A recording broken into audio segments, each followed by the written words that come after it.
في القلب مشاعر أخفيها قد أشرقت الشمس بسم اللہ الرحمن الرحیم۔ حضرت عبداللہ ابن عباس رضی اللہ عنہ کی روایت ہے کہ رسول اللہ صلی اللہ علیہ وسلم رمضان المبارک میں 20 رکعت تراویح پڑھا کرتے تھے بغیر وتر کے، یعنی کہ وتر الگ ہوتے تھے اور 20 رکعت تراویح الگ ہوتی تھی۔ اسی طرح مرقات شرح مشکات جلد نمبر 3 صفحہ نمبر 384 پہ ایک عبارت لکھی ہے کہ جس سے یہ بات معلوم ہوتی ہے کہ 20 رکعت تراویح پر صحابہ کرام رضوان اللہ تعالی علیہم اجمعین کا مکمل اجماع ہے کہ 20 رکعت تراویح پڑھنی چاہیے۔ اسی طرح دوسری جگہ ہے کہ تراویح کی 20 رکعتیں ہیں اور 20 سے کم کا چاروں اماموں میں سے کوئی بھی قائل نہیں ہے، یعنی کہ حضرت امام ابو حنیفہ، امام شافعی اور امام مالک رحمۃ اللہ علیہ۔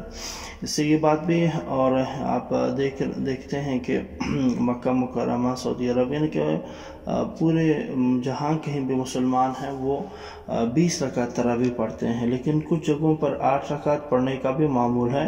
تو وہ 8 رکعت والی جو روایات ہیں احادیث کے اندر، وہ نماز تہجد کے متعلق ہے، اور نماز تہجد الگ نماز ہے اور تراویح الگ نماز ہے، لہٰذا تراویح 20 رکعت ہے، اور اگر تہجد کی ایک بندہ پڑھنا چاہتا ہے تو وہ 8 رکعتیں پڑھ سکتا ہے۔ تراویح میں ایک مرتبہ ختم قرآن کریم سنت ہے۔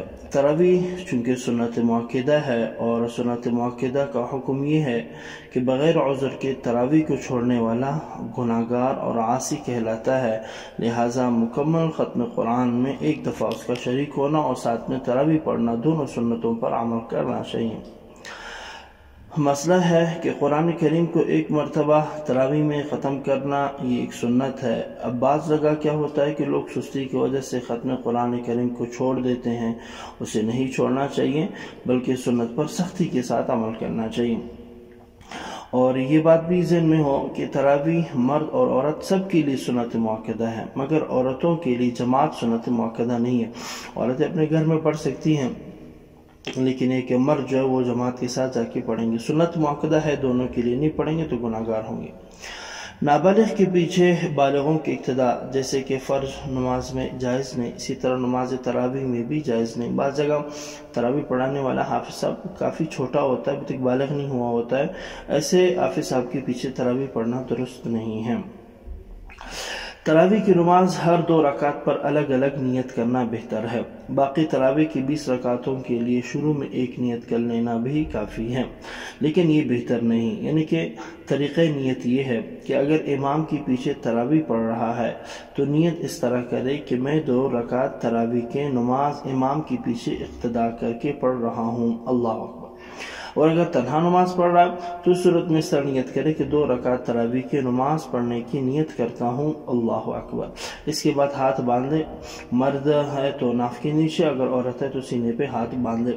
2 رکعت کے بعد بہتر ہے تمام کے ایک ساتھ کیا، 20 رکعتوں کے ایک ساتھ کرتے وہ بھی انشاءاللہ اس کے لیے کافی ہو جائیں۔ مسئلہ ہے کہ اگر کوئی شخص مسجد میں ایسے وقت پہنچا کہ تراویح کی جماعت ہو چکی تھی تو اس کو چاہیے کہ پہلے فرض اور سنتیں پڑھ لے، پھر تراویح میں شریک ہو جائے، اور چھوٹی ہوئی جو تراویح کے رکعتیں ہیں ان کو کوشش کرے کہ جو 4 رکعت کے بعد جو مختصر سا ترویحہ ہوتا ہے جس میں بیٹھتے ہیں، اگر اس میں پورا کر سکتا ہے تو ٹھیک ہے، اگر وہاں پہ موقع نہیں مل سکتا ہے تو وطروں کے بعد پھر اپنے رکعتوں کی وہ قضا کرے گا جو اس سے رہ گئی ہیں تراویح کی۔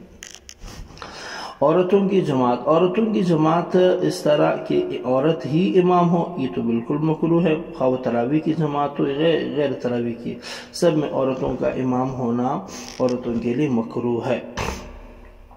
تراویح ختم کرنے کے بعد دعا مانگنا درست اور مستحب ہے اور معمول سلف اور خلف ہے۔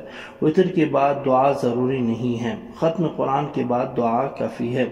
بعض مسجدوں میں معمول ہے کہ وہ جیسے تراویح ختم ہو جاتی ہے اس کے بعد جو ہے پھر وہ دعا کرتے ہیں، بس وتروں کے بعد بھی جو سلام پھیر کے بس پھر معاملہ ختم ہو جاتا ہے، وہ بھی ٹھیک ہے، اور اسلاف کا معمول بھی یہی ہے اور کرنا بھی چاہیے۔ البتہ جب قرآن ختم ہوتا ہے اس کے بعد جو ہے پھر آپ مکمل باقاعدہ بڑی دعا کر سکتے ہیں۔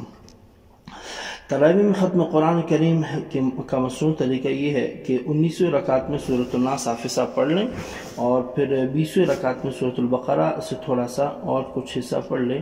یہ بھی ایک مصنون طریقہ ہے، حافظ صاحبان کو یہ عمل کرنا چاہیے.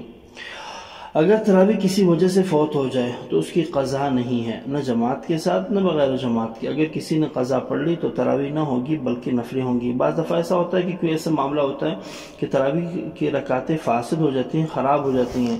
اب جب اور اس کا وقت جب نکل گیا، جب نکل گیا تو بس اب اس کو دوبارہ ہم کسی وجہ یعنی اب اس کی قضا وغیرہ نہیں ہے. اگر آپ پڑھیں گے تو وہ نفلیں سمجھے جائیں گے، اور جو غلطی ہو جاتی ہے اس پر توبہ استغفار کر لینا چاہیے. بعض مسجدوں میں عورتوں کے لیے بھی تراویح کا انتظام ہوتا ہے، مگر امام اعظم ابو حنیفہ رحمۃ اللہ کے نزدیک عورتوں کا مسجد میں جانا مکروہ ہے. ان کا اپنے گھر میں نماز پڑھنا مسجد میں قرآن مجید سننے کے بنسبت افضل ہے. لہذا خواتین کو چاہیے کہ زیادہ سے زیادہ اپنے گھروں میں تشریف رکھیں اور گھروں میں ہی اپنی تراویح پڑھنے کا بندوبست کریں.